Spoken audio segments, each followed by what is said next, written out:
کہ ایک دن ابی جہل بڑا پریشان بیٹھا تھا، تو اس کا کوئی دوست آ گیا،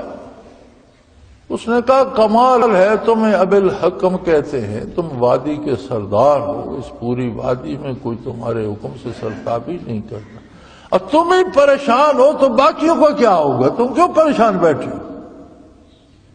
اس نے کہا یار اور تو کوئی پریشانی نہیں، اس ایک بندے نے حضور اکرم صلی اللہ علیہ وسلم کی طرف اشارہ کر، اس ایک بندے نے پریشان کر دیا ہے، اس نے نہ ہمارے بتوں کو کوئی عزت چھوڑی ہے، نہ ہمارے معبودوں کے پلے کچھ چھوڑا ہے، نہ ہمارے باپ دادا کی جو رسوم و رواجات تھے ان کے پلے کچھ، نہ ہمارے پلے کچھ رہنے دیا، ایک بندے نے پریشان کر کے رکھ دی۔ تو اس نے کہا بھائی واہ، یہ بھی کوئی بات ہے، تمہارے اشارے ابرو پہ کتنے لوگ قتل ہو جاتے ہیں، کتنے لوگ قتل کر دیے گئے، تو ایک بندے کی کیا بات ہے، قتل کرا دو۔ تو وہ تھوڑا سا اس بات سے ناراض ہوا ابو جہل، اور اسے کہنے لگا کہ تم بے وقوف ہو، تم یہ سمجھتے ہو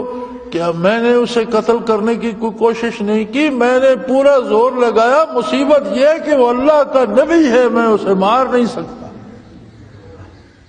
میں اس کے قتل کی سب تدبیریں کر چکا ہوں،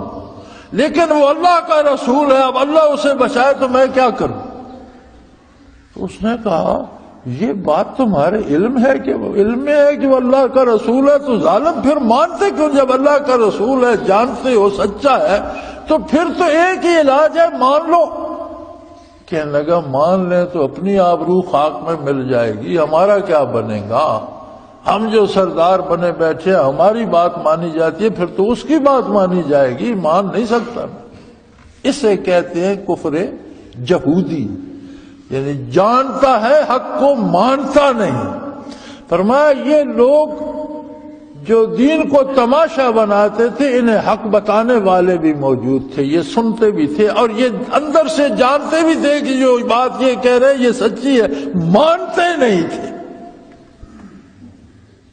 اس لیے آج ان کی ہمیں کوئی پرواہ نہیں۔